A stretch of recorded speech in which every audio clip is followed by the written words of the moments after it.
Welcome to the Mental Health Multiverse. We're your hosts, HB and LB. We'll be breaking down some of our favorite movies and TV shows as they relate to mental health, self-healing, and overall wellness, while also breaking stigmas, shedding light on misinterpretations, and helping you understand yourself a little better. If you're also on a healing journey and enjoy pop culture, stick around.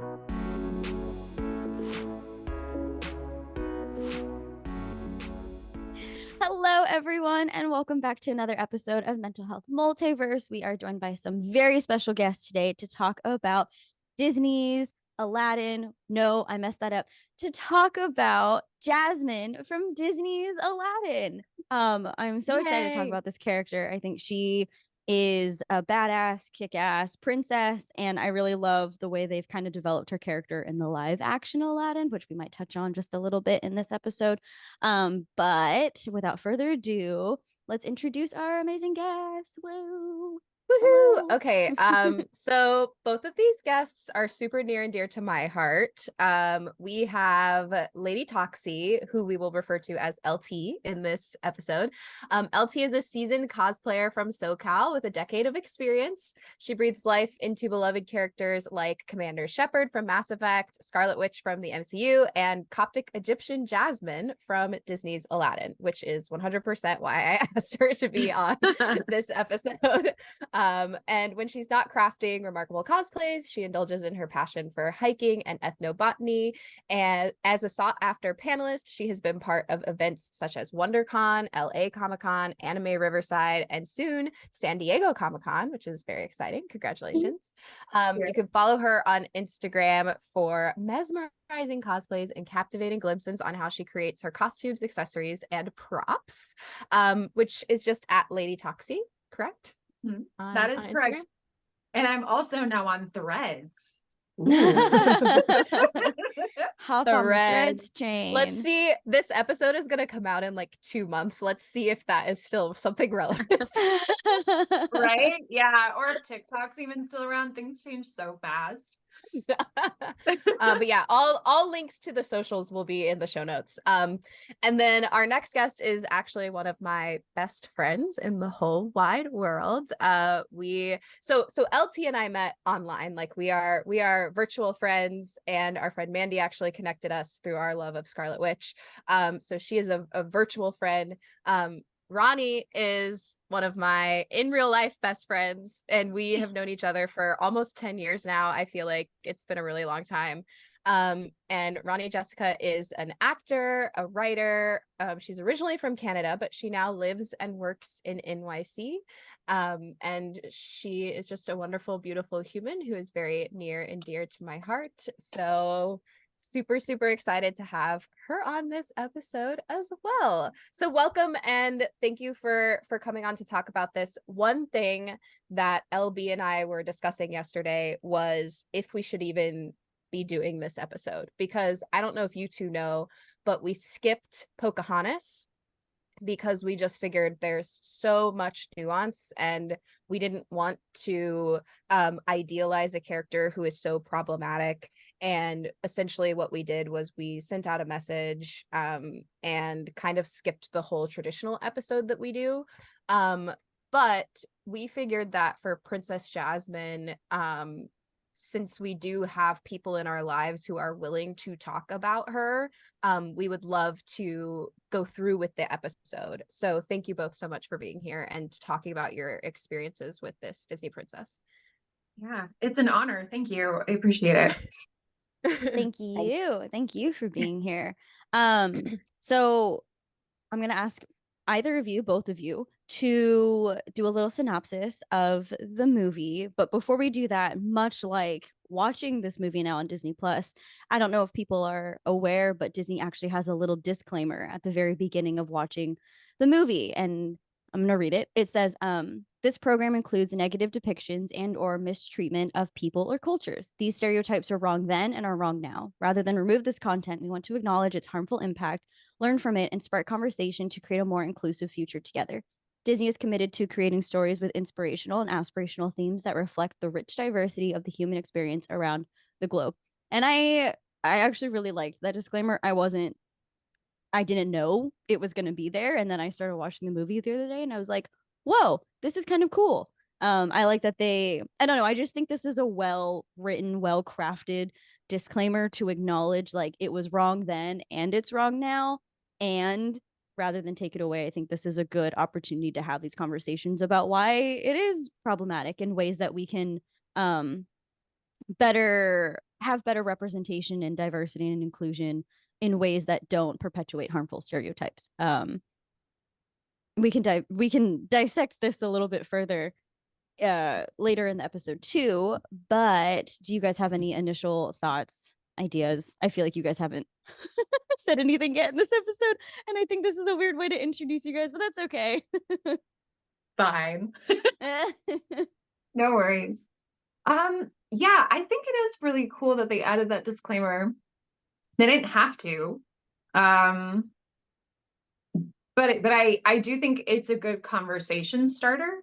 I feel like, you know, kind of how like there's information that's being sent around on Instagram or something, like there's still it provides that opportunity, but if you don't have that opportunity, then like where do you go? So I also kind of wish that they would be like, oh yeah, like for more information on how to like deconstruct your racism, go here or something, you know. I don't know.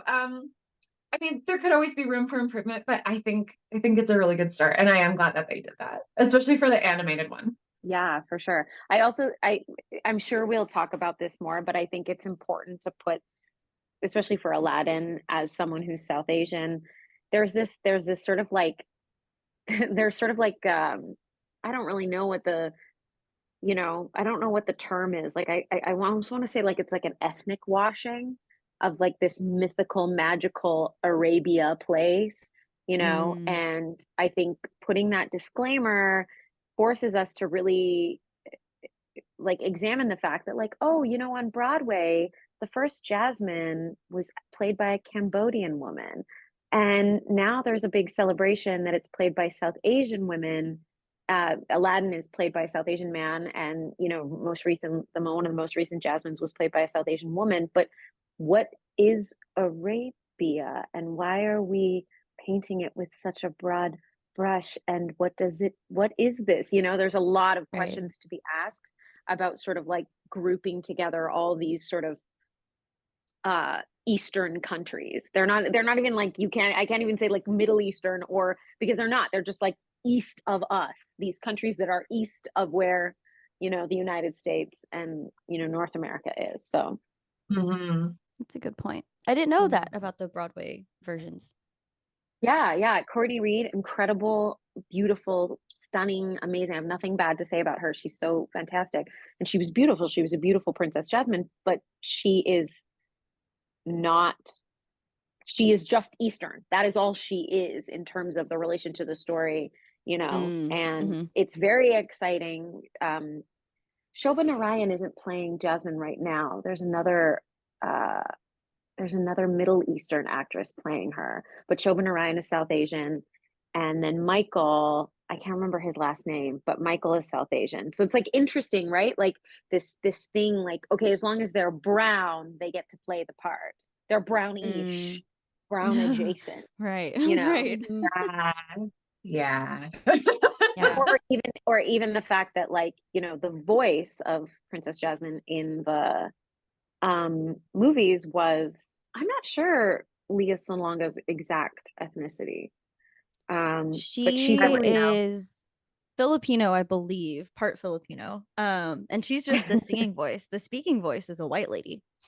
Yeah. So it's just like an interesting thing, like what we did accept in terms of representation, particularly when it comes to this woman.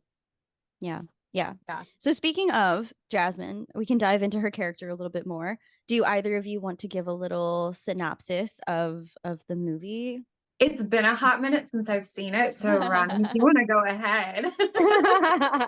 Well, it's been a minute since I've seen it too. Let me see. Okay, let's see. Speed version. Let's go as fast as we can. Okay, so there's this guy. His name is Aladdin. Down on his luck. Things not going well. So he goes out into the market and he steals some bread. And that's when we get the iconic line of him stealing bread and some lady singing to him, "Still think he's rather tasty. And he's like, God, I'm a street rat. I got to get out of here.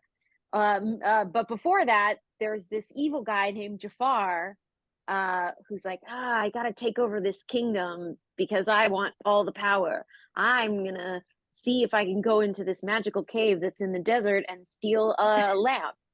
So then flashback to Aladdin, and Aladdin's like, stuff is hard, life is hard, this is hard.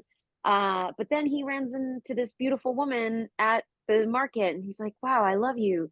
You're amazing. And she's like, I love you. You're amazing too. It doesn't go quite that fast, but it's pretty close. And they like have a nice date together. And then she's like, hey, gotta go. And he's like, where are you? What is your name? What is it? And she has to go back to wherever she came from. And wherever she came from happened to be the palace, because she's not just any girl. She is Princess Jasmine. And then we find out that Princess Jasmine knows that evil guy from before, because her dad is the Sultan. And honestly, hot take, her dad's not very good at his job. And I'm not really saying what I'm saying, but I am saying that I think that maybe Jafar had a point, because the dude, especially in the animated version, all he did was tinker with his toys. Really? Like, and so Jafar's like, I just want to save the kingdom. That's my hot take. But anyways, that's not what the movie wants you to think. So then Jafar's like, I gotta find someone to go get this lamp from this cave for me. I'm gonna go find someone. So somehow that happens. He finds Aladdin, the street rat who's down on his luck, takes him to the cave. Aladdin's like, okay, no problem. I'm going to get this thing for you. Whoa, there's all these treasures in this cave. This is amazing. But then Jafar's like, ha ha ha, I'm going to take the lamp from you, and then I'm going to push you back into the cave and you're going to die. And Aladdin's like, absolutely not. That's not going to happen. So then the cave closes up. Aladdin's stuck in the cave. He's got the lamp. How's he going to get out? And then he meets a carpet, a magic carpet. And the carpet's like, hey, buddy, I got you. Except the carpet doesn't actually speak. So then Aladdin's like, I don't know what to do. And then he accidentally rubs on the lamp, and out pops, oh my God, the genie. And the genie's like, all right, no problem, buddy. You got 3 wishes. And Aladdin's like, that's why that evil guy wanted this, because he wanted to wish himself king. So his first wish is to get out of the... Oh, nope. No, he doesn't. He tricks the genie into getting them out. He doesn't actually wish to get out. He's like, oh, you're so powerful. I bet you can't even get us out of this cave. And then boom, his only 3 wishes. I read a whole article about a controversy about if he actually was granted 3 wishes. We will talk about this later, but his only 3 wishes are to be a prince, to be safe from drowning, and to free the genie. Those are his only 3 wishes. But yeah, he tricks the genie into getting them out. Yeah, please continue. So he tricks the genie, and then the genie's like, all right, we're out. We're best friends. What do you want, best friend? And he's like, and the genie's like, but I can only, one thing I can't grant you is love. So I can't make Jasmine fall in love with you. And he's like, well, Jasmine's not going to love me unless I'm a prince. And then we have the iconic song, Prince Ali. And Jasmine's like, ooh, who is this Prince Ali? Because missing out a huge plot point, because if there is a brown woman in a story, usually it's about her marriage or her marriageability. So her father really wants Jasmine to get married to help save the kingdom. And Jafar's like, she should just marry me so I can have the kingdom. But that will come into play later. So they do Prince Ali in the streets, and Jasmine's like, who's this guy Prince Ali? Like, maybe I'm into him, but maybe he's not that great. Maybe he's kind of got an attitude. And so then Aladdin's like, darn it, she thinks I'm too high on myself. She likes the street rat guy. All right, I gotta do something better. So then in the night, he sneaks into her room by using his magic carpet. Totally legit, not a red flag at all. And it's like, do you trust me? And she's like, no, not really. She should have said no, but she said yes. They get on a carpet, they fly around the world and sing A Whole New World. Again, iconic song. And then she's like, you know what? This Prince Ali guy is pretty cool. Pretty cool. Now, Heather, you'll have to help me, because I don't know how we get from there to iconic you know, honestly, all of Jasmine's looks are iconic. That's why I keep saying it. But Jasmine in the red outfit where she is captive by Jafar. Yeah. Okay. There's a lot. I literally just watched it this morning, so it's like super fresh in my mind. But yeah, so essentially, he drops her back off. She knows that it's Aladdin, like the guy who's the street rat who she met, and she like basically calls him out and is like, why have you been lying to me? Because they're watching these fireworks, and she looks at him and she's like, man, Abu would have really enjoyed these fireworks, wouldn't he? And Aladdin's like, yeah, That's he would have. And right. she was like, I knew it, I knew you were Aladdin. She like totally calls him out. And then he continues to lie to her, and he's like, no, I just pretend, I just got dressed up to be a street rat. Sometimes I like to do that, because he knew that that's what she did and knew that she could relate to it. So essentially what happens is Jafar captures Aladdin, because he doesn't know that it's Aladdin yet. He still just thinks he's Prince Ali Ababa.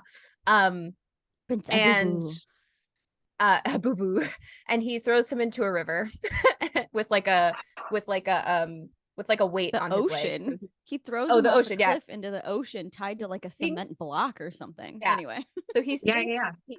he sinks to the bottom and he passes out, but the lamp is with him, and he like his hands rub the lamp, which wakes the genie up, and the genie saves him, because even though Aladdin is unconscious, he's like, I can't save you unless you wish for something. So he kind of like is like, I'll take that as a yes, you're wishing for me to save your life. And then the genie saves his life.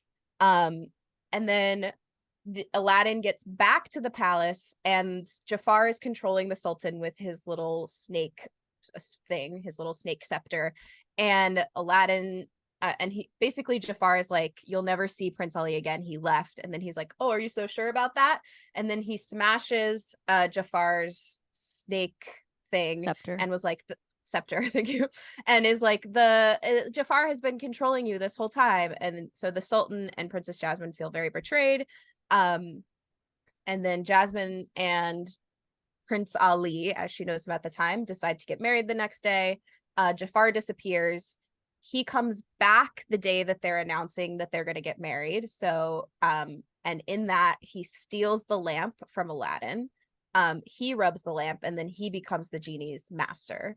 And then he said, and that negates like everything that Aladdin has wished for, because he never finished his 3 wishes. So he's no longer the genie's master. Also, little plot point that I am missing that we will talk about later, because it made me hate Aladdin, is that after Jasmine falls in love with him, the genie is like, hey, you got what you wanted, now you can wish for my freedom. And Aladdin is like we I can't discussed. right, like you literally told me you would do. And Aladdin's like, I can't do this. He's feeling really like self-conscious about the fact that he's not actually a prince and can't become a sultan and rule a kingdom, because that's not actually who he is. And so he decides not to free the genie, because he wants to keep him around in case he needs him. And that's when Jafar steals the lamp. So like, if Aladdin would have just freed the genie, none of this whole second half of the movie would have happened. But And of that's course, why it's a blur. yeah. Sounds like toxic masculinity to me. Truly. But so once Jafar steals a lamp, he wishes to become sultan, and that immediately strips the actual sultan of all of his like ruling power. And then literally like his clothing too. yeah, he's in his little boxers. And then his second wish is to become a powerful sorcerer. So he like, that's when Jasmine becomes, because she's like, we'll never bow to you, and he's like, well, I'm a sorcerer, I can make you do whatever.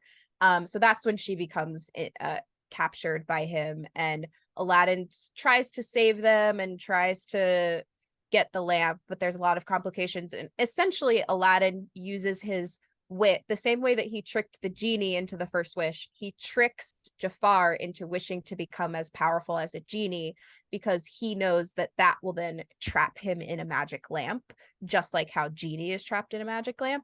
So he goes, well, if you like, the genie gave you all your powers. The genie is how you're able to even be a sorcerer. He could take it all away. You need to become more powerful than him. And so Jafar takes that and is like, I wish to be as powerful as a genie. And then that's how Jafar is defeated, which I think, again, we don't normally discuss this, but since I'm doing the plot, I'm like, well, this early. I think that that's one of the better endings of a Disney villain, because he doesn't die. He gets what he deserves, which, like, I feel like the last few episodes we've been talking about, like, all of them die. And it's just like, that's not you getting what you deserve. You're just dying. So in this way, it's sort of like Jafar actually gets a punishment that I think is worth his crimes.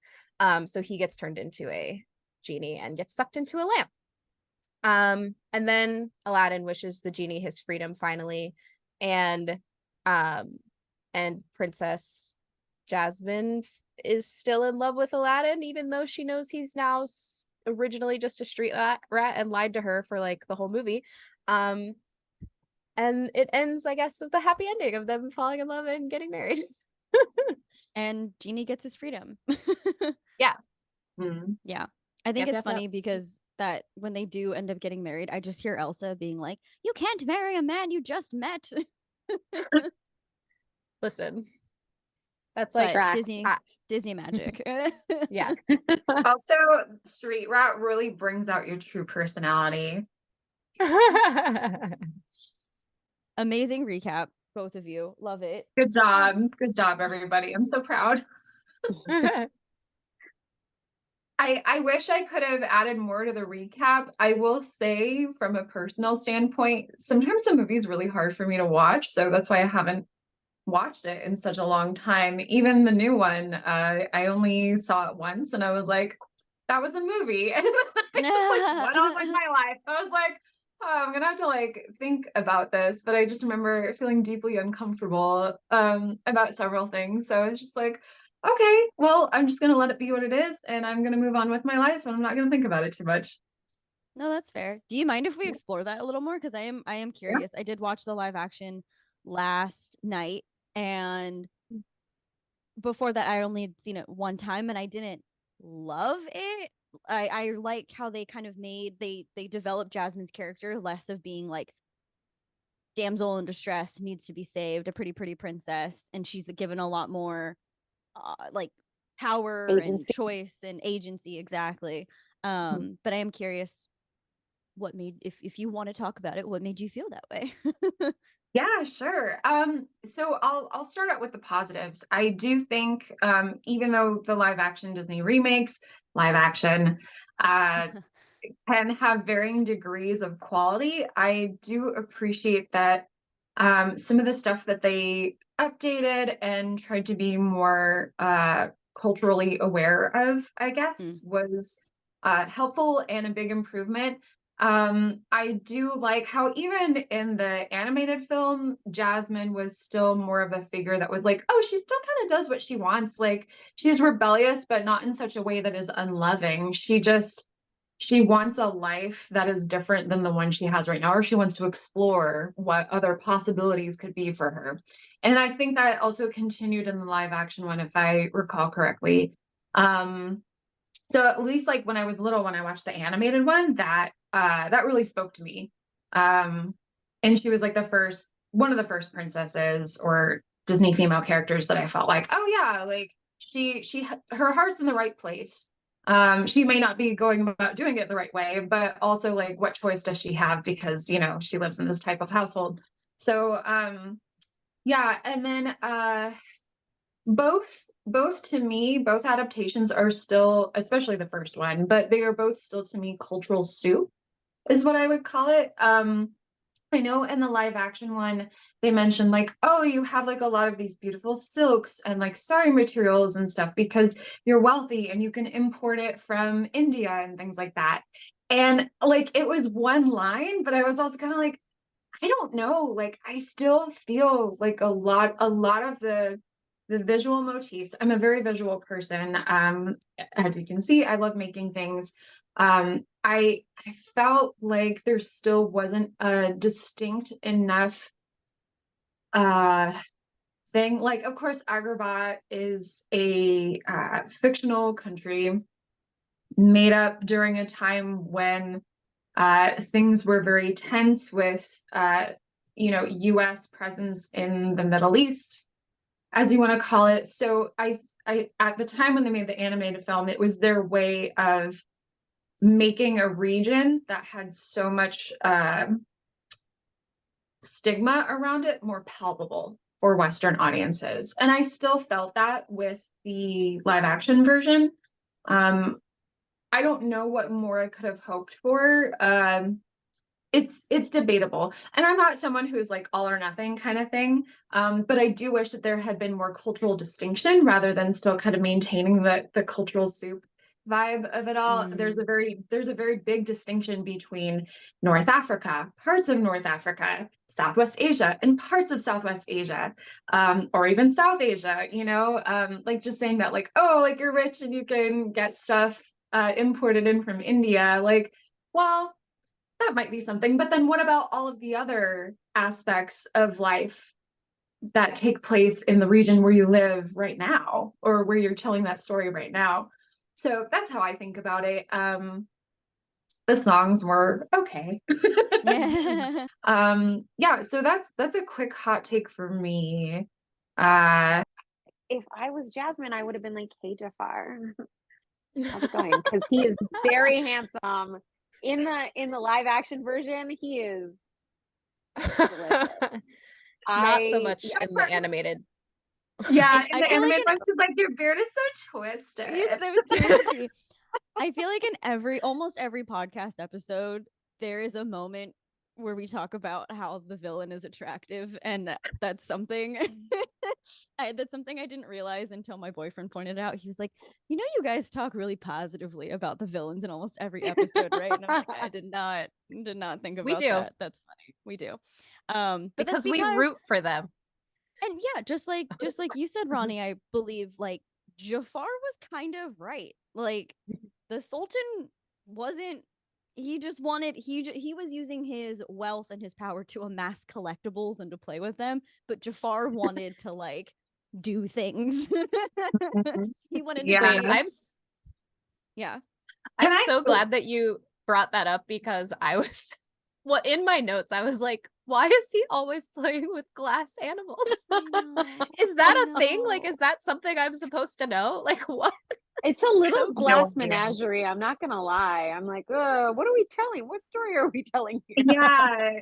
So here's something else too that's been brought up a lot. There's a term called Orientalism, and the term does have to do with a lot of the cultural soup aspects of how Western cultures perceive the East or the Middle East or Southwest Asia and things like that. And one of the stereotypes that comes across is that Middle Eastern people can be stupid. They're barbaric. Greedy. They're lazy and don't work hard, and they like frivolous Greedy. things. They want money.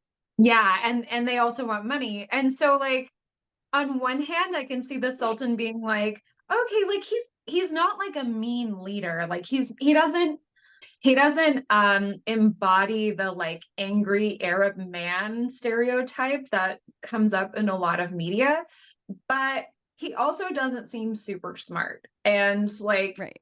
that's a problem. So like, can he be benevolent and also be smart but still gullible? Like, it was very flat for him. And of course, like, it's a cartoon, so Yeah. it is But what even it is. like, I feel like even the way he was animated just like checks off all the boxes of like, this is not everything you just said. This is like he is, we're not supposed to be rooting for him, that kind of thing. And it was Right. like, Yeah. Well, he's also to talk about it in terms of like body image. He's also othered in the fact that he is like small and fat. So we're not supposed to respect anything that he does or says because of his body type either. Right. Yeah. It's Which like is just adding also- to that.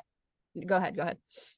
Well, I was also going to say, like, and there's so many ways in which that is like deeply problematic, like the smallness of the Sultan, right? Like, you know, I'm sure there's we'll talk about body image issues as they pertain to princesses, like as we go on. But right, the myth of like the small South Asian man or the small Asian man, or, you know, the sort of the joke, right? Like jokifying the Asian man. Like, and yes, we have Aladdin, but even then, Aladdin is like a lying street rat.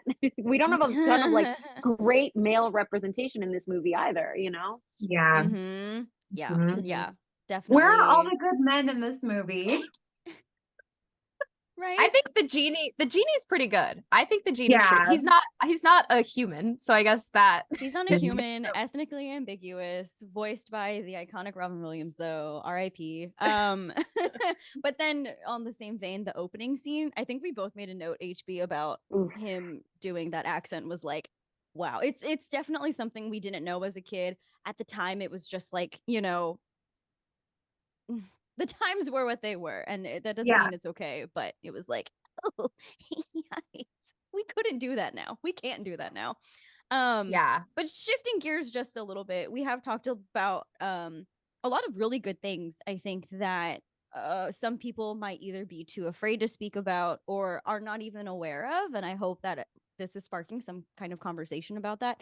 But shifting gears to kind of the meat of our episode about Jasmine, I would love to know what you guys like about her. I think, like I mentioned before, I really appreciated how she was rebellious, but she wasn't cruel about it. She wasn't she still had love in her heart for her father. Even though she wanted to experience a different life and explore different options for herself. I loved that she was adventurous and that she looked kind of like me. And that was a big plus. Opposite of Rani, I actually always wanted to play Jasmine when I was playing Princess. And then one day my classmates were like, you always get to play Jasmine. Let somebody else be her. You get to be the tiger today. And I was like, no. You get to be the tiger. I was like, not the tiger.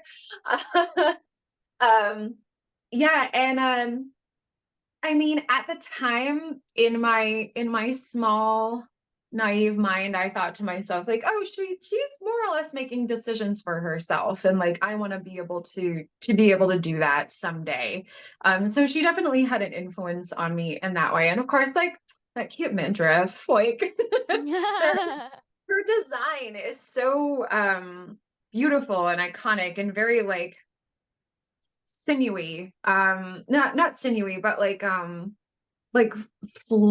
flowy, like the curves definitely are very attractive to the eye, and I say that from an artistic perspective, like the way the lines flow from like her basically her armpit to like the bottom of her like little shalwar pants.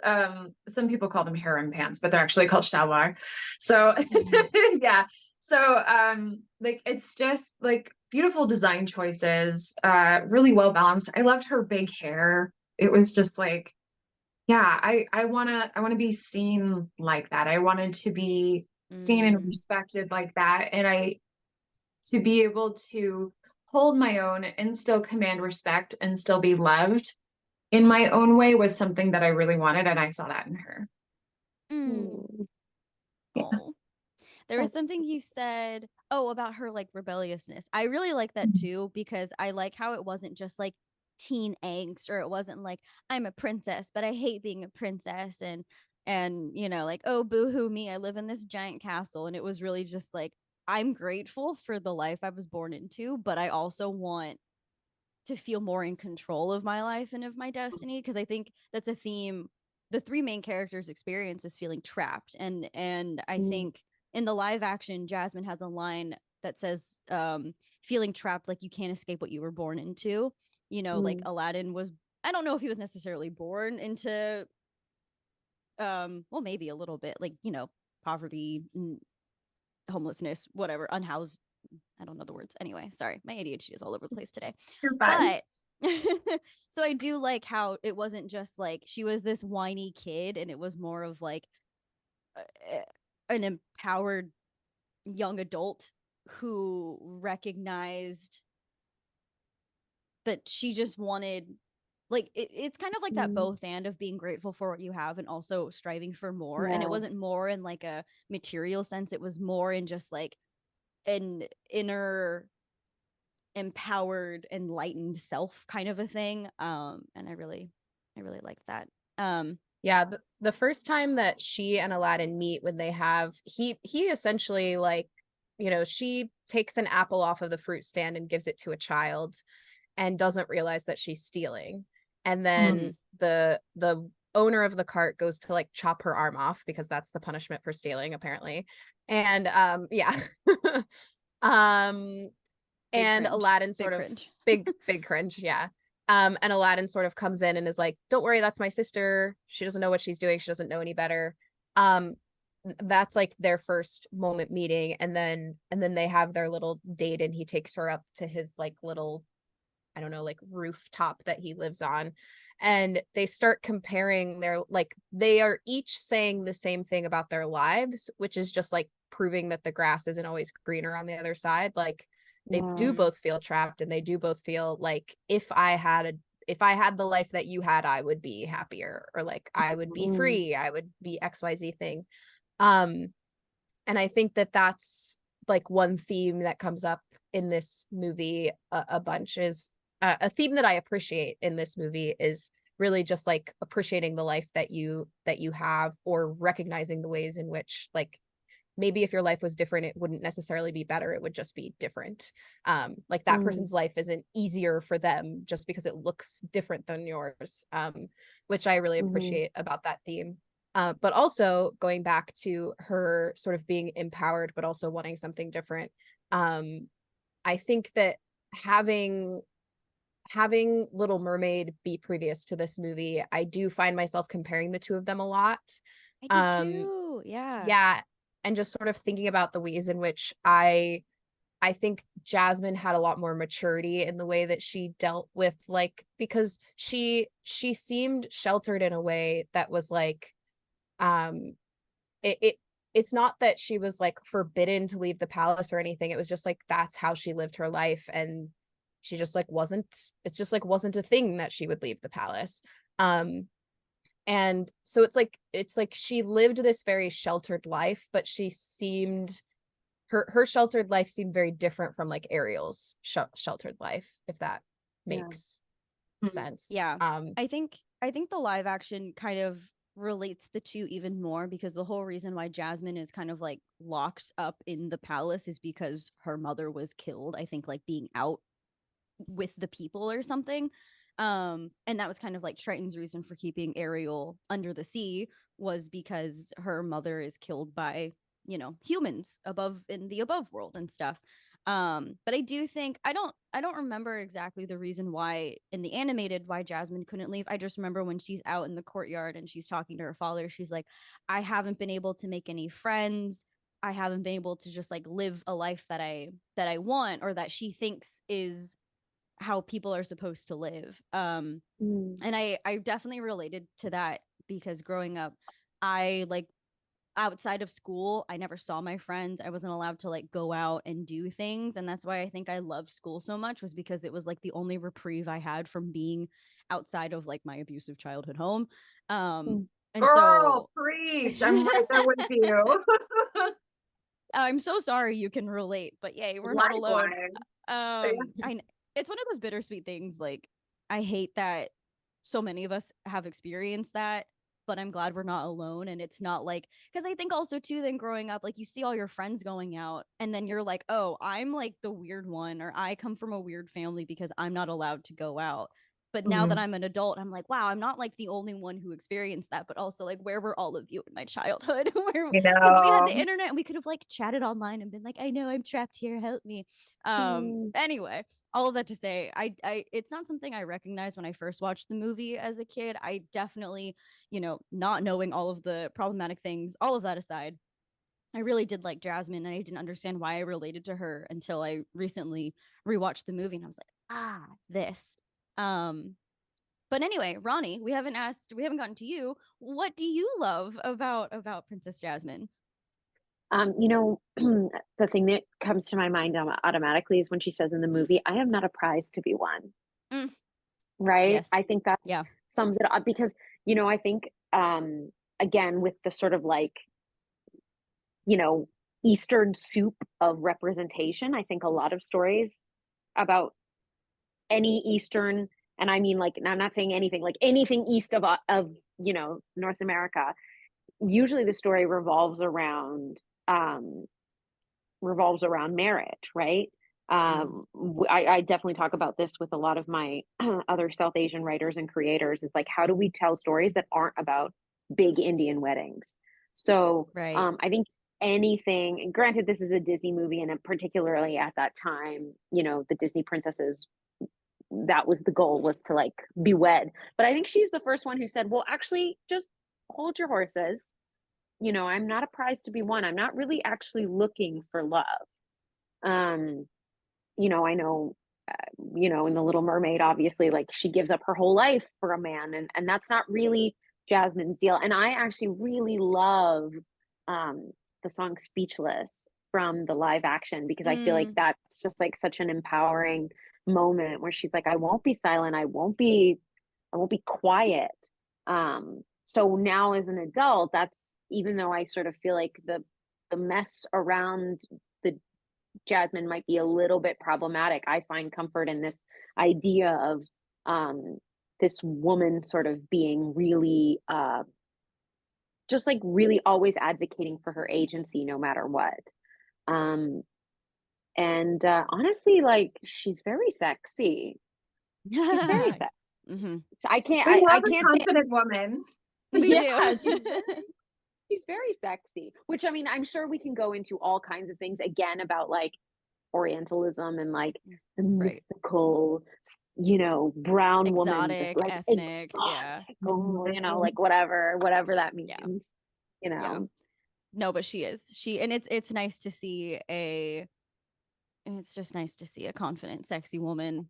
There was something you said that I wanted to comment on, and this always happens to me. I'm so sorry. Oh, what you said, speechless. A big theme in the live action remake was the whole like seen but not heard, and I think that's something a lot of women can relate to, is like that that like subtle messaging we get is like, oh, you're Yeah. not supposed to be too loud because that's not ladylike. You're Mm-hmm. just supposed to look pretty. Like, sit there and look pretty. That's your Right. role as a woman. Mm-hmm. And then also what you said about a prize, I'm not a prize to be won, how marriage is kind of seen as like some kind of currency that like you barter Yes. for, like, oh, here are all the things I can offer you if we get married, Mm-hmm. but on the receiving end there's not that much. And I feel like that's what they kind of highlight in the live action remake too. And now that I'm talking about it, I think I like the live action remake a little bit more now, that even though I don't like love it. Anyway, all of that to say, I do love how she is always standing up for herself, for what she believes in, for against the things that she sees is wrong, and just isn't afraid to speak her mind, even though it's like Yeah. not quote unquote appropriate, you know. Yeah. I also think it's like, I think it's really interesting because she's the first princess that we see that has like political aspirations, you Yeah. know.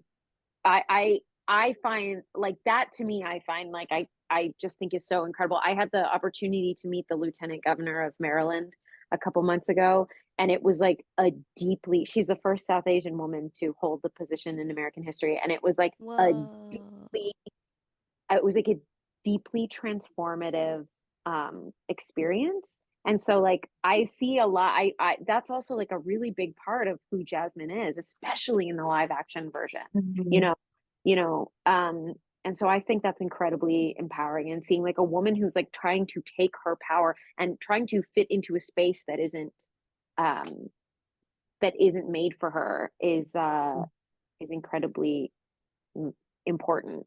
I don't, this is a kind of like a non sequitur, but I almost like, if you guys can edit this out, but I kind of wanted to share an email that the lieutenant governor sent to me, because I feel like it kind of resonates, if that's Yes, cool. I don't know if you absolutely. guys, Yeah. So I said to the governor that I thought it was like incredible. I started crying the second time I met her. First time I met her, I was too like Starstruck.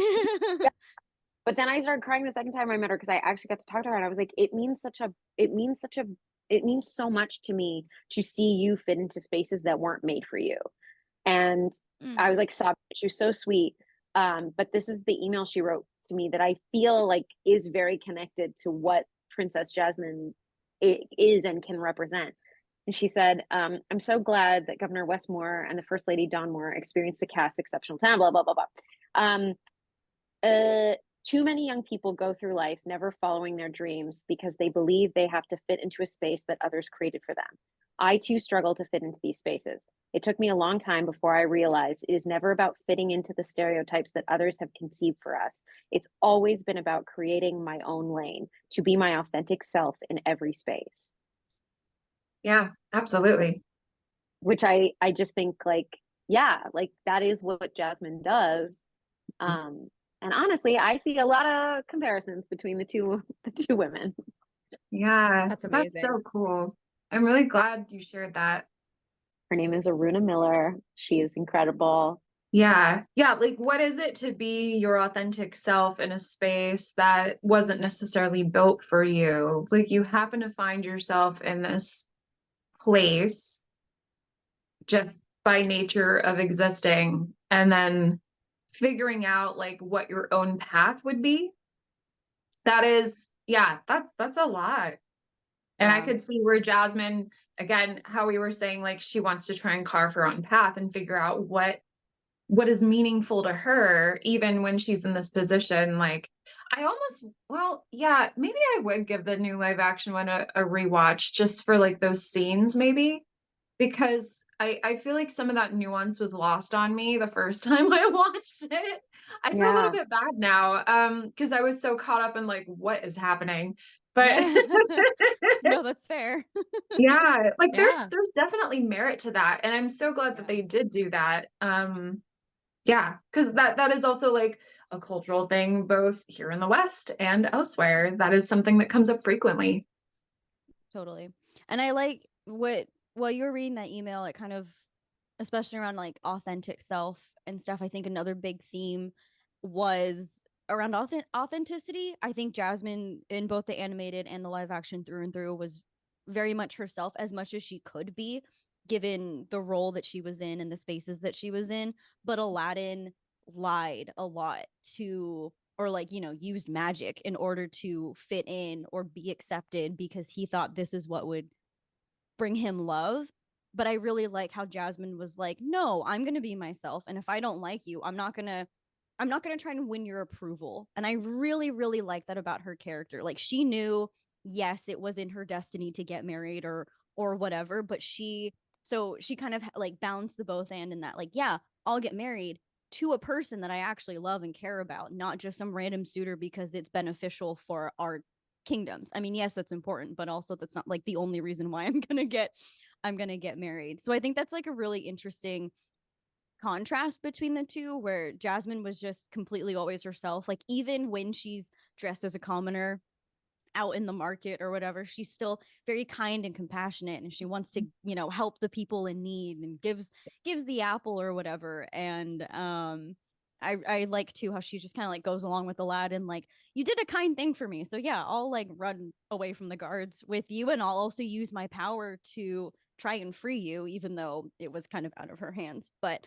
I do really like that about Jasmine, is that she was, I feel like her character doesn't really change. And usually I see that as a critique, but in this character, I really love that about her. I love how she is kind, compassionate, feisty, bold, rebellious, and even until the end, she's completely the same. And I think that's really cool. And isn't it interesting that she doesn't need, like, I'm a big Meghan Markle fan, all right? So I'm going to quote Meghan Markle. But I remember Yes. seeing this interview with Meghan Markle where they were talking about like uplifting women's voices or like encouraging women's voices. And she said, she was like, I don't really think that we need to like encourage women to speak. Women are speaking. We just need to listen. So the idea that Yes. Yes. Jasmine has been here. She has been like, especially in the live action version, right? She comes to her dad with a plan. She's like, "Hey, Papa, like I know you don't need to marry off me to anyone. I know already what needs to be done for this." So it's interesting to see a character who doesn't actually need to change. We're not saying like, oh, in order for her to be her most best princess self, she needs to go through some journey. You know, I was about to drop the B word, but like this babe, like, okay, fine, this bitch has been ready, you know, she's Yeah. been ready to like run the kingdom. She's been ready to take care of she's a boss. She didn't Absolutely. need to go on an adventure. And the story is about Aladdin. That's why Aladdin needs to go through the journey. But Yeah. Jasmine's been set and been ready. Honestly, with most of the women I know, that's usually the case. Yes. You know, No. they don't need to go on any adventures. They're ready. They're bosses, you know. They're Yeah, bosses. it's almost like from birth, like a lot of women have been trained to like try and keep trying to prove themselves. And then at a certain point, like, you know what, I don't need to prove myself anymore. I'm just gonna keep doing what I'm doing and keep going with it and see where it goes. But to have that like Absolutely. plot thing to help move it forward, at least in a film, because you need that. Otherwise it doesn't get into the thing. Like she's so steadfast. Yeah, I do remember that. Yes. Oh, that's such a good word. It's just steadfast. I like that. A big takeaway I got from rewatching, and especially from Jasmine's character, is that you shouldn't, or you don't need to change yourself. Sometimes it's the spaces you're in that need to change to accommodate you. I think too much of so many people go through that, like um so many people experience of having to like chameleon themselves or shapeshift themselves, just fit in to certain spaces to be accepted or love or find validation or whatever. And like I experienced that in my own family with my own parents, of trying to figure out like, okay, who do you need me to be for you Right. to finally love me or for you to be proud of me? And then Right. as I've like been on my healing journey and my reparenting journey, it's come to a place of no, I'm me. Like I can be myself and I can still be loved for who I am, not for who you want me to be or who you expect me to be. And I think Jasmine's character really embodies that very well. And I just like, I love it. I love it. Can I say something else on that too? Absolutely. Yeah, similarly, very, very similar experience in many ways, what you described. It can also be very much a symbiosis too. Like, I don't always agree with the idea that like we have to leave spaces in order to be able to grow. Like it can be both, right? Like we Yeah. can stay there, and sometimes our presence and our influence in the way that we handle situations and be diplomatic in varying ways, we can change the environment around us and also slowly begin to change people's minds about what else could be possible.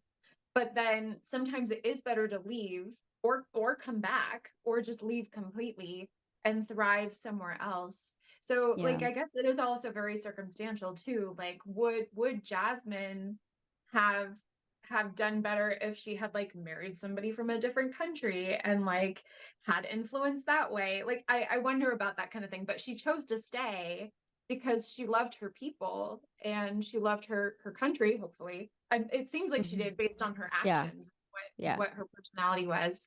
So yeah, I think that's I'm just chewing on some thoughts. That's all I got. Yeah. So some of the themes we've talked about so far are feeling trapped. I think, Aladdin was feeling trapped by his lack of financial, like material things, financial security, all of that. And also trapped by other people's perceptions of him. And I think Jasmine felt trapped in terms of like rules and her kingdom and oh gosh, what's the word? Like duty, I think. And Genie too, he feels trapped from Literally. literally like in his little lamp, and then also trapped in servitude to these other people. Also, I'm also curious, who his previous master was, because the first time he comes out of the lamp, he's like this really big, being, and then he sees Aladdin. He's like, oh, my master was so much bigger than this. And I'm like, what? Who are you serving? That was so much bigger than Aladdin. Like a huge Yeah, in the Disney multiverse, like, you know how they say that like all the Disney movies are connected, like the ship in The Little Yes. Mermaid is the ship from Frozen or whatever. So I'm like, what in what multiverse? Yeah. Is it Monsters Inc? Like, was his previous master Sully? Maybe. Who knows? Yeah. Or maybe it's That's the all only tied big in character. with, oh, sorry. I was gonna say maybe it's all tied in with Kingdom Hearts. And that's the multiversal main hub is Kingdom Hearts. So maybe he was fighting like a big nobody or something. I don't know.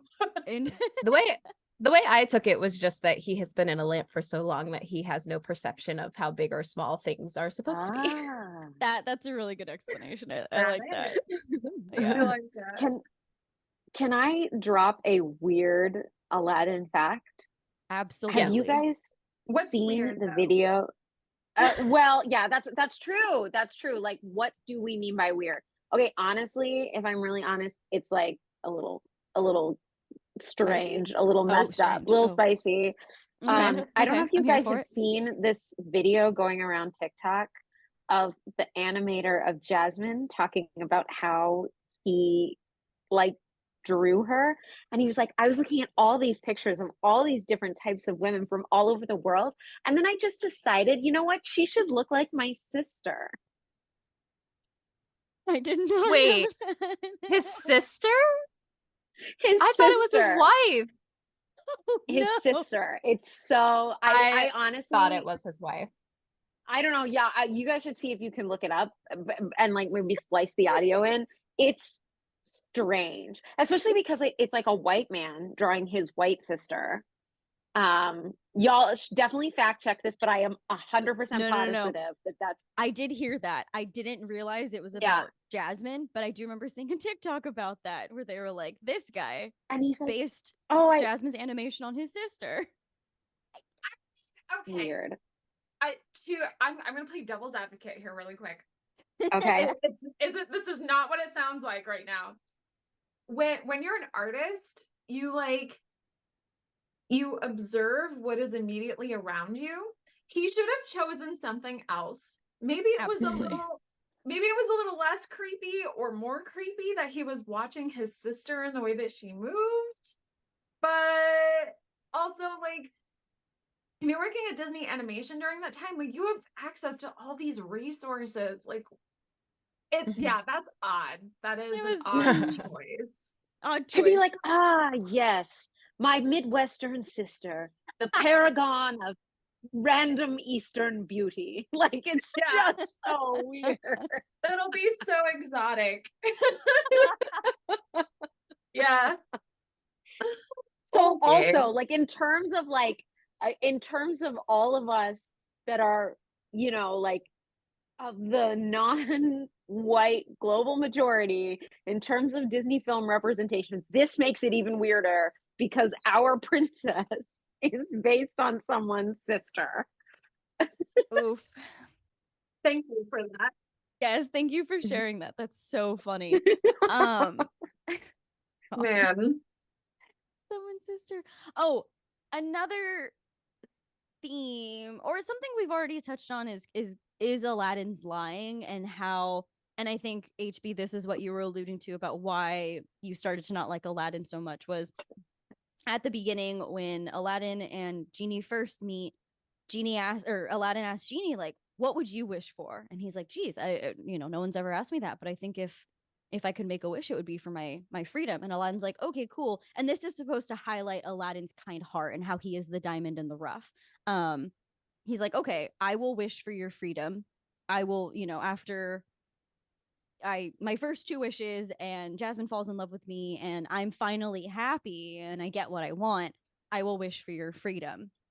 And then fast forward to when Jasmine does finally fall in love with him, he has to keep up the lie because he's still under that impression or under the belief, under the narrative that she won't love him when she finds out he's not actually a prince. So so then it's like at the very end, we're down to the final wish, and it's like, ooh, is he gonna wish to become a prince because he loves Jasmine so much and he wants to be with her, or is he finally gonna wish for Genie's freedom?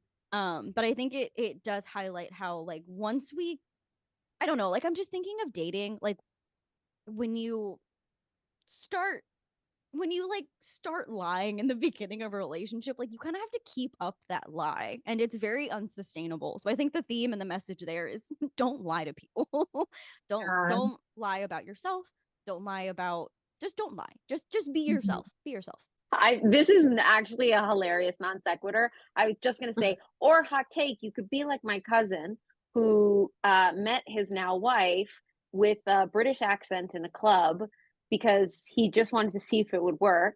And now they're married, and he kept it up for many months until finally she was like, wait a minute, you're not actually British. So you could do That's that. crazy. Wow. Not gonna lie, I did that once when I was bored working retail, just because I was like, I'm going to talk in a British accent today to make my life more interesting. And like, I got a lot of sales that day. And then like, the next week when I was working again, I didn't have it. And like one of the guys who was there that day came in to say hi, wink, wink. And he was like, where'd your accent go? And I was like, oh. I was having not real, fun. This is my accent. What I was gonna say is that, like, the real theme there is sort of like the truth will set you free in a way. Yeah. Sort of just, I think that was like a through line through this as well. Is just being like, and also like the authenticity that we were talking about before, whereas like Jasmine was authentic the whole time, the whole movie. Aladdin was changing and morphing into who he needed to be at every given moment in time. And I think that lesson was sort of just like the right person or people will love you when you are yourself. Being vulnerable. Yeah. And like he had so many opportunities to tell her the truth, and he chose not to. And it also caused him to change. And I think that's something that we see when I talked about earlier, how he did not free the genie when he had his last wish. He just said, I'm going to keep you around because I don't know if I can do this. He had changed. Like the beginning, they were showing his kind heart, the diamond in the rough, but because of his lying and because of his, for a lack of a better word, manipulating, he then had to hurt more people. So it's also showing you that when you start, it snowballs and affects your other relationships too. It's like you're just lying to one person. It's gonna change your relationships with everyone, not just that one person. And I am glad that he does have that full 360 journey and comes back to freeing the genie at the end. But it does show you the ways that he did become more selfish and less kind just because he had to keep up this front of lying. Yeah. And I think that's sorry. I was going to ask if we could talk about that more for a second, because I think even mental health for men isn't necessarily talked about a lot. And like, this could be an opportunity to discuss, like, well, for men to be vulnerable, that is a really difficult task because of what our society largely asks of them. Like, they have to seem like they have it all together and be really tough. And that's where that toxicity comes from, because, like, to a certain extent, like, emotions are not necessarily allowed for anybody, men, women, people in our culture. And so for him, I can see it as being a scarcity mindset. Like, maybe he didn't have the support that he needed. And so he's like, well, the genie is the support that I need. I'm not necessarily saying he was right. But when people are in those mindsets, like, they do weird things that aren't necessarily in character for them, or even like stuff that they agreed on before. They feel like, oh, like, I need to change my mind about this because, like, I feel like everything is at stake right now. And like, I can see where he's coming from in that. It doesn't make it right that he did that, but I see where those actions were coming from and how that influenced his character. Yeah, no, that's a really good point.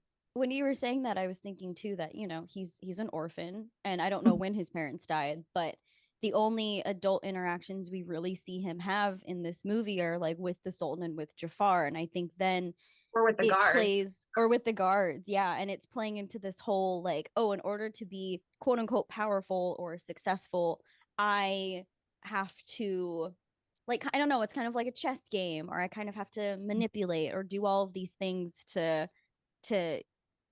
gain, right? And I think yeah, you're right about the scarcity mindset, that if he no longer has Genie, he has nothing. And Yeah. so he's trying to hold on to whatever he can to feel more in control of this lie, because he doesn't feel like his own life and who he is enough. Yeah. And I do think that's really interesting. Yeah. And But especially for when we're Jazz, talking. oh, sorry. No, go ahead. So I was gonna add on, I was gonna say, but for Jasmine, like how she met him was enough. Like he Yes. Yeah. like she was like, oh, like you showed me your place where you live. You showed me like the beauty and magic that you've been able to find in this environment that you found yourself in. Like that's incredible. And like that's what drew her to him. And but he's like, wait, no, I have to give her something better. I have to give her something more, without realizing like he could just be happy by, I mean, not necessarily happy, but like he could still have a fulfilling life just being himself too. And I think he forgets the reason why he's like maybe so attracted to her is not that she's drop dead gorgeous, but but also because she's probably one of the very few or first people in his life to not just look at him and see like his, raggedy clothes or whatever, and to see him as a human being, the first person not see him as a quote unquote street rat, because I'm sure the way they just throw that around so casually, I'm sure that's like something he's adopted into his identity. And so meeting Jasmine, he's like, oh, you're the first person to not look at me and like want nothing to do with me. Like you ran away from the guards with me. I'm showing you my place. And you're saying how cool it is. You're not judging me. He feels like seen and validated, both of them, I think, in a way that neither of them had before, which is why they just like, they're kind of like magnets, like crashing into each other, because they're like, wow, this is really cool, and I'm getting a lot of serotonin and dopamine being around you because you make me happy. And I'm like, I know, sobs. I love it. I feel like I bring this up more so in the latter half of our season. I wish they hadn't necessarily gotten married at the end. I wish that the Sultan has just changed the law because he had the power to do so, and Jasmine was like, yay, now I have the opportunity to like meet other people. Not that I didn't want her to end up with Aladdin, but he did kind of lie to her throughout the entire movie, so but I do think that's the whole diamond in the rough thing. Like, for those not familiar with that phrasing, it just means like a person who thanks to Google, the definition is a person who is of generally good character but lacks manners, education, or style, or just more simply put, has great potential but simply isn't refined enough or developed enough to be appreciated as it should be. And that kind of reminds me of Mulan in a way, because she's like, at the matchmaker, like she's very beautiful and she is quote unquote wifey material, but she lacks refinement in some kind of way. And I love that journey for them. And I like how refinement isn't necessarily, again, fitting the mold that society expects of them, but kind of like, I don't know how to explain it, but just taking up space. Were there any other themes or takeaways, messages that stood out to you guys from either the movie or from Jasmine's character? I mean, the power of gold jewelry. I think, honestly, you can't go wrong with. I think every woman looks very beautiful in gold jewelry. Everyone should own some gold jewelry. That's my takeaway. There you go. Yeah. In terms of fashion, in fashion. Also, controversial, right? Jasmine said, my braid is classy and sassy and amazing, which is completely contradictory of what one Joan Rivers once said, when she said it is not classy to wear a braid on a red carpet. And Jasmine said, I do what I want. So wow. That's exactly what you were looking for, right? Just like weird subset thing. That's a strong take. I love it. And this concludes our episode of Mental Health Multiverse. No, So Joan Rivers didn't like braids on red carpets. Whatever. Joan Yeah. Rivers isn't here anymore. Yeah. I want to talk to you, LT, about specifically your heritage, Jasmine. Because obviously when I introed you, we talked about all the cosplays that you do and that you create them on your own. And I would just like to dive a little deeper before we wrap up into like why was it important for you to create this cosplay? What inspired you to create it? And how did you feel wearing it? How do you feel wearing it? All of that. Yeah, thank you. Thank you for bringing that up. Yeah, so I'll recap a little bit what I mentioned before. When I first saw Jasmine in the animated Aladdin, I was like, finally, somebody that kind of represents me and my culture, even though it was a cultural soup, even though it wasn't entirely respectful or accurate to how people from North Africa or Southwest Asia can be. It gave me a little bit of hope, and I felt validated. But as I've gotten older, I wanted to see more somebody who looked more like me and was more accurate to how I wish I could see a character that actually did look more like me. So I decided to do a heritage cultural version of Jasmine. Since again, we mentioned before, like a lot of the designs and outfits and things are very much more of a cultural soup. To me, I felt like, well, Aladdin takes place during a semi-certain period of history, including but not limited to Ottoman Empire, North Africa. Specifically for me, it would be Egypt. But also like Agrabah isn't necessarily a particular place. So I wanted to make it more central to my heritage and where my family has come from.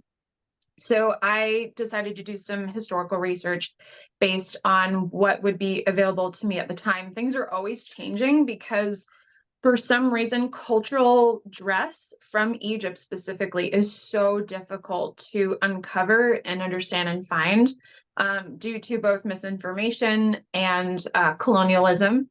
And so so taking the general time period of like, okay, if it's like about 1600s Ottoman Empire, and Egypt is a part of that, but still largely their own thing, because I guess they were like, oh, you guys are doing fine on your own. Like, we'll let you go do your thing over there. I was like, okay, well, they still have cultural influences such as silks and things like that. And we still held on to like our traditional handicrafts and our traditional motifs and things like that. Even though there was still much like a largely Islamic influence at the time, because I'm Coptic culture. Maybe I should mention what Coptic is. So sorry, really quick. Coptic is both a heritage, a language, and a religion. And I'm two of those. The language is mostly only used now in Coptic liturgy churches. Please don't lick your paw. Good boy. And so I was born into a Coptic family. There is some evidence and debate around how indigenous Coptic people are to Egypt, but we've been there for thousands of years. So all that is to say, I consider the culture to still be very integral to the history of Egypt. So when I was doing Jasmine, I was thinking, okay, well, what kind of Coptic motifs would still exist in like an a largely Islamic culture? Because, you know, like things aren't gonna totally mesh together. Some people are still insular to a certain extent. Like look at like Jewish communities, look at you know, I'm trying to think of who else, what's the name? I can't think of it right now. But anyway, communities can tend to be insular even if they are within a space of a larger cultural zeitgeist. Anyway, so I added some Coptic motifs that I saw in tapestries that were woven at the time. I sewed some natural cotton together and some silk and things like that. I added in, so this is a very old handicraft that is thousands of years old. It's called a suit. And its other name is tool vitelli, but it's this beautiful cotton tool that has gold strips hammered into it, and each of these have a different motif and a different meaning to them. So some of these will probably be like, this is like a water jug or something, or this is like a person like harvesting wheat, perhaps. And then there's like the heart. There's like a bunch of things. So much symbolism and history is woven into this, and it was only survived because the British they thought it was super exotic and they wanted to keep it around. So in the 1800s they were like, we need somebody in Egypt to keep recreating this so that way we can sell it at the World's Fair. So there was this city called Asut, and they were one of the few places left that were still able to maintain this handicraft. So they said, we'll do it. And then it came back in full force. And then it got super popular in the 20s. And here we are today. So I'm really glad that it's still stuck around. So I incorporated things like this into my costume. I use it as a veil. Jasmine's necklace in particular is reminiscent of something that we call, shoot, I forgot the name. I'm really bad at this, but I'll show you.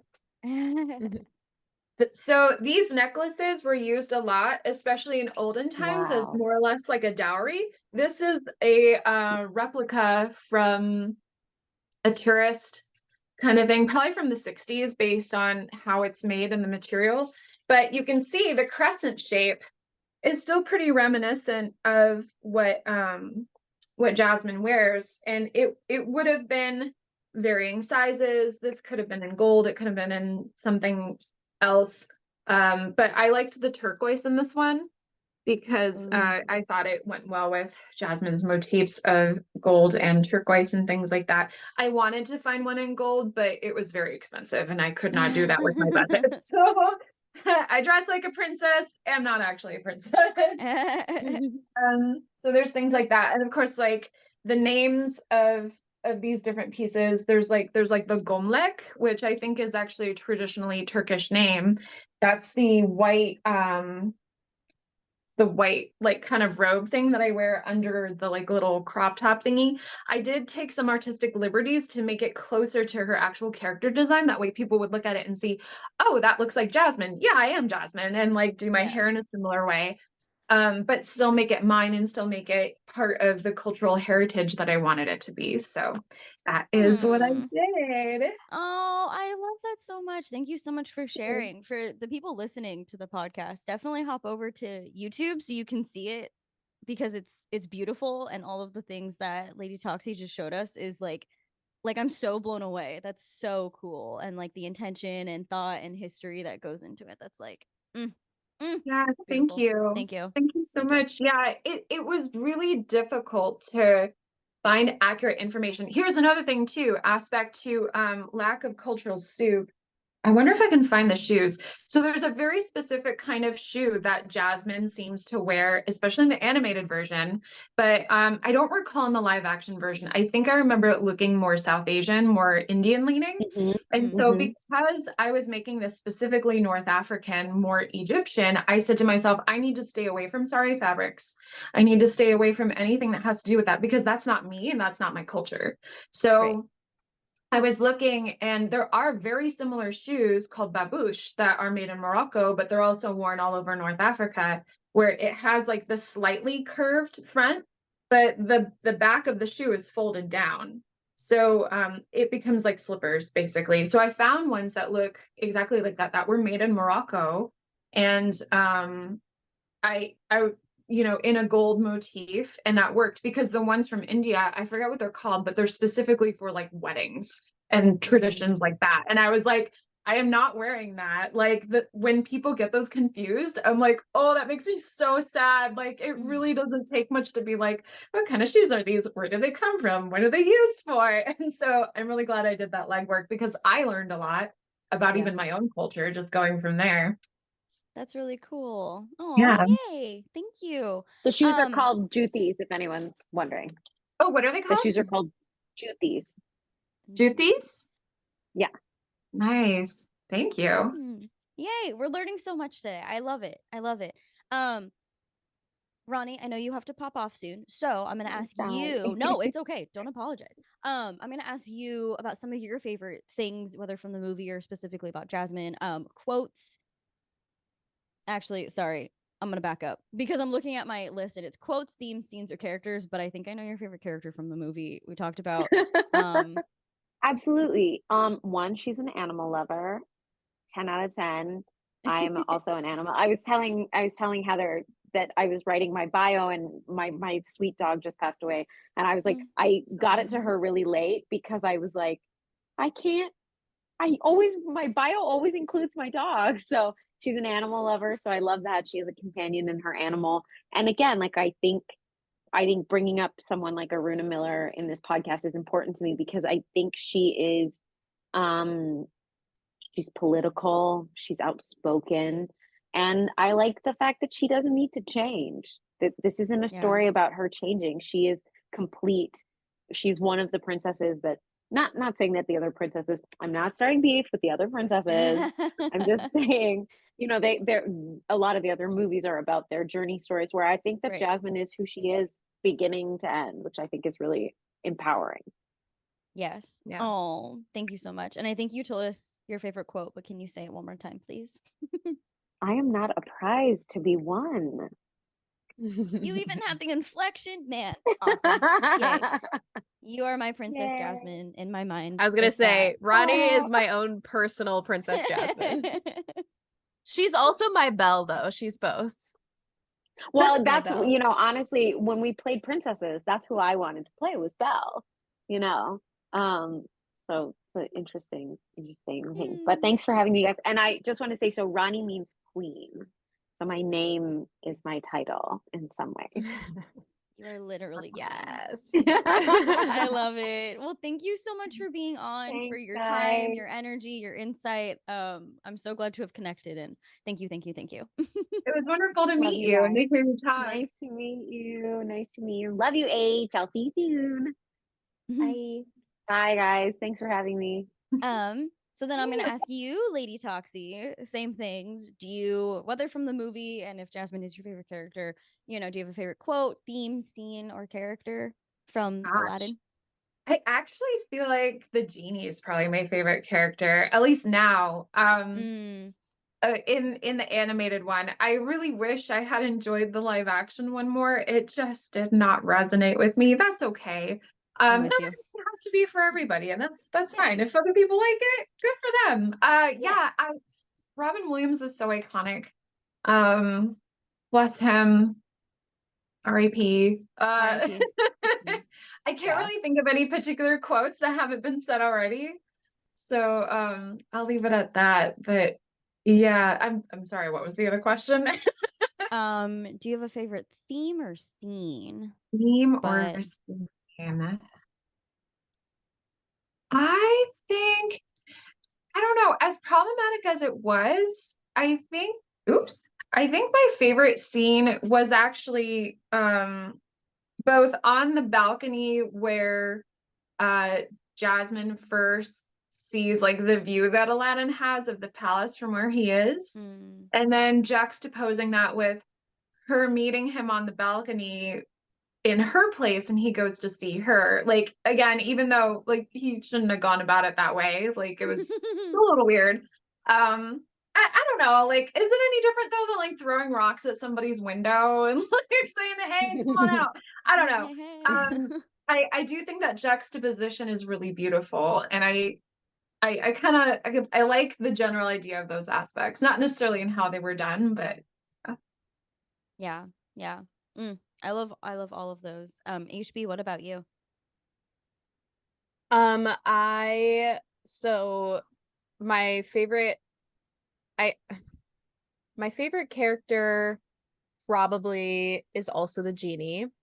The genie and Jasmine probably tied, I would say, for my favorite character. And my favorite quote is also, I'm not a prize to be won. And yeah, I think that's, and the whole theme of being yourself really, really important. Yeah. Yeah, I absolutely. think that's also one of my favorite quotes. If I had to choose another, I wouldn't necessarily say it's my favorite because I think it's empowering, but I think it's relatable, is when Genie is trying to get Aladdin to just tell Jasmine the truth and be himself. And he says, "You really just ought to be yourself." And Aladdin says, "That's the last thing I want to be." Yeah. And I think that's so relatable because, especially when we've grown up in spaces like how Aladdin grew up being told he was a street rat, he was worthless, he was nothing, only his fleas will mourn him. I can relate to that in my own upbringing of my own caregivers telling me that I am nothing, I will amount to nothing, and I'm gonna probably die alone on the streets, that kind of a thing. And I think when that has been when those kinds of harmful and cruel things have been woven into the tapestry of our identity, it's really hard to see anything else. And I think it's really beautiful that Aladdin not only has Genie advocating for him, like, "Dude, you're my friend, and I've gotten to see all these sides of you, and I think you are awesome, and you don't need to put on this charade." Because it would have been so easy for Genie to be like a hype man and just a yes man and be like, "Yeah, keep being a prince. Yeah, like, look at all the cool things that I can give you," and he's very not self-serving, and he's like, "Dude, just be yourself." Like, that's who she fell in love with in the beginning, and that's who she will fall in love with again, but you need to be honest with her. And I love that this like non-human being is the one who is like, "Yo, just don't do this, stop lying, be yourself." And then Yeah. again, what we were talking about when they are on the balcony and Jasmine sees him for being a human being that also sees her, and they're just witnessing each other and validating each other's feelings. um I I think it's also interesting because then in his song, when he's like, um, "Riff raff, street rat, I don't buy that. If only they look closer." And it's Mm. interesting how at the beginning he like so heavily believes that he is enough and he is worthy, and then all of a sudden he like sees this person that he wants. I don't necessarily think he wanted their like validation or approval, but he definitely wanted to be accepted and loved by them. And then he not like reverts, but he kind of pivots into that scarcity limiting belief mindset. And so I just love by the end he's finally like, "Yeah, I can be myself, and if people think I'm a street rat, then fuck it, I'm a street rat. But I know that I'm so much more than that, and I'm going to surround Yeah. myself with people who see me for me, and that is enough." And I'm like, "Yes, love Yeah. it." Yeah. He does say that line like, uh, would they see a poor boy? No siree. They'd find out there's so much more to There's me. so much Much more more to to me. me. Yep, Yeah, exactly. And absolutely.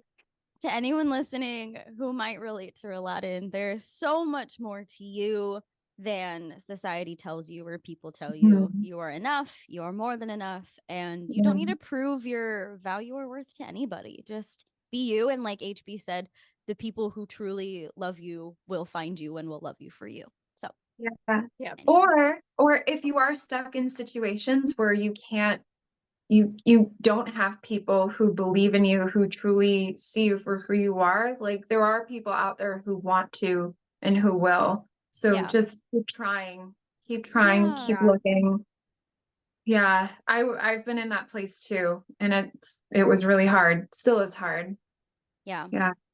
Yeah. But I mean, that's kind of like, I don't want to say that is the life journey, but it's not something we just have to unlearn overnight. It's something that is going to take time, and it's okay that it takes time. I think so Right. much of what we see on healing and social media is like, "I didn't believe in myself, and then I did, and now I like have no self-doubt whatsoever, and I think I'm this like amazing cool person." And you probably are, and that's cool.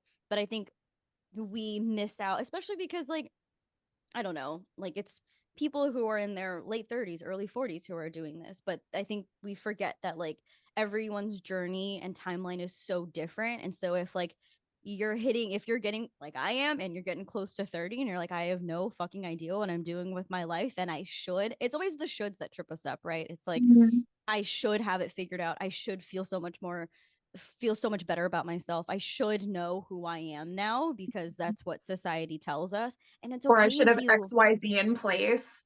Yes, Yeah. exactly. Like, I should have the big girl job. I should have the house lined up, the whatever, right? Like all of these shoulds. Um all of that to say, everyone's timeline is so different, and it's okay if it takes you longer, and you shouldn't there's a should, but don't force yourself to try and believe something that you can't accept right now. I think that's the other thing, is just like start with what you can believe, whether that is like, I'm not as worthless as other people have told me, but maybe I can't reach yet toward, and I'm this amazing human being. That's fine. If you are working toward that, it's okay that it's going to take time, and it makes sense, and you make sense, and you're not behind.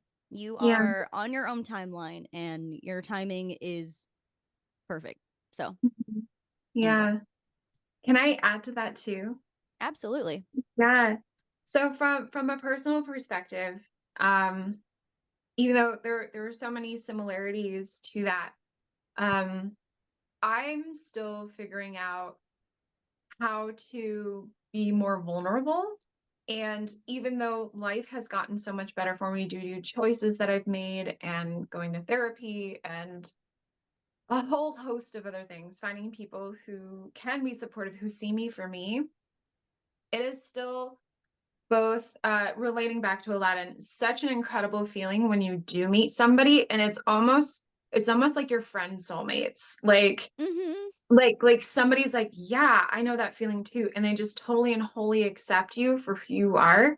And that is such a special thing. Like when you find those people, like get to know them. It might be really scary. It's Yeah. so scary to be fully seen for who you are, and for people to encourage you to open up and be like, hey, like I'm not going anywhere. I remember when I first met my husband, he was like that with me, and I was like, what is this? You don't want anything from me? Like, no, I have to be better. And he was like, no, like I just like you for you, and you're an amazing person. And I remember feeling absolutely terrified, like I wanted to run away. Mm-hmm. But like to have enough self-awareness, I'm amazed that I even had that much self-awareness at the time, like that I was feeling all of those things, and I was like, oh, this is so much different than I've ever experienced before. This is terrifying. I don't know what to do with this. Like, be kind to yourself, roll with it. Like, you're learning. People are learning along with you. Nobody Mm-hmm. ever fully has it figured out. And like, I still Yes. have those reactions sometimes where I'm like, ah, like me for me, what? It's just like, yeah, it's earth shattering, especially when you've grown up in such an abusive environment, or if you've Yeah. had such horrible experiences before with friend groups or at school or something. Yeah, I can relate to that a lot. So thank you for sharing that too, Marissa. Oh, thank you for being vulnerable and for sharing that with us, because I think that's a big piece of what we are doing here, is just trying to create that safe space for people to have those, like, these similar conversations with their own friends, or in their safe spaces, and just to let people know that they're not alone. And like you said, I have to remind myself this a lot, and I'm glad that you brought it up, is that like we're all learning together. No one has it figured out. Just because someone might know something that you didn't doesn't mean they know more, or that you somehow know less or are less than. So thank you for that Of reminder. course. Yeah. HB, anything else before we wrap up? Well, what I have to add is nothing near as lovely or deep as what you two are talking about. Of course it could be. Sure. We love hearing what you have to say. Yes. It's about the genie. It's about the theory that the genie owes Aladdin 2 wishes. Oh, okay. Yeah. Tell And me more about that. so his first wish, Aladdin wishes to be a prince. And I have the article linked, so I'll put it in the show notes. But the genie gives him everything that a prince would have, but he doesn't actually make Aladdin a prince. Like, he doesn't give him a kingdom. He doesn't have. Right. And as soon as the genie gets a new master, Aladdin loses everything he had to be a prince. Which the theory is that if the genie would have actually made him a prince, he would have a kingdom and people to rule, and etc., etc. So he didn't fulfill Aladdin's first original wish completely. Then the second wish was that the genie saves Aladdin when he's unconscious underwater, which means that Aladdin never actually asked for it either. Yeah. Mhm. Yeah. I thought the same thing. I remember watching that and being like, but he can't wish for this thing. He's doing this because he can. Anyway, continue. And so the only wish that the genie actually granted was his own freedom. Because Aladdin, that's the only one that like Aladdin says, I wish for your freedom, genie, and then the genie is free. So it's just an interesting theory that is like, oh, should Aladdin have 1 or 2 more wishes? But since he granted the genie freedom, like 1.5, because like but since the genie he granted the genie freedom anyway, he can't, I guess, grant wishes anymore. I don't really know. But yeah, so that's the theory. And then I also know that there's some controversy about like, well, why didn't Aladdin just wish for this, or why didn't he just wish for that? And I'm like, whatever. He wished for what he wished for. Yeah. Shoulda, coulda, woulda. Yeah. I wonder, I'll have to, now that I'm thinking back on it, because I think at the very end, Genie is fully ready to, because he says like one bona fide prince coming up, and I think that was going to be the next one, is to solidify his princehood and actually make a kingdom and actually give him people to rule, which also brings up the question, like, if he can't make people fall in love and he can't raise people from the dead and he can't, there was another thing that I can't remember, how would he make a whole kingdom of fake people for Aladdin to rule? Just like this island mysteriously rises up out of wherever. Right? Like, so many questions. I keep meaning, I meant to watch the Aladdin sequels, and then there was also like the Aladdin TV show. I don't know if anyone remembers that, and so I wonder if they like go into that at all. But anyway, yeah, absolutely. I feel bad that I didn't get to contribute as much on the pop culture side. I'm like, I actually haven't watched it in a long time. You gave us like historical culture, so that it was amazing. And I hope one day I can see your costume, whether in person or I'm sure it's on Instagram somewhere, because that is so cool, and I love the thought and intention behind it. So thank you, Lady Toxie, for your time and energy, and this was so fun, always so fun, HB, with you as well, always. But thank you so much, listeners, for being here. And in case you didn't know, we have bonus content on our Patreon, where for this one we'll be breaking down probably a little bit more of the live action remake and the songs. We always do like a little musical breakdown, so you can pop over there and chit chat more with us. So yeah, thank you. Thank you. Yay. Thank you so much for listening to this episode of the Mental Health Multiverse podcast, and for spending time with us, HB and LB. Special shout out to our musical composer, Little HB. If you enjoyed this episode and you'd like to help support the podcast, feel free to share it with others, post about it on social media, leave a rating and review, or become an exclusive Patreon member to see bonus and additional content. To stay up to date on all things MHM, you can follow us on Instagram at Heather Bodie and at littlebin_notbroken, or subscribe to our YouTube channel to see our faces and watch some fun bloopers. You can find all of these links in the show notes. Thanks again, and we'll see you next time.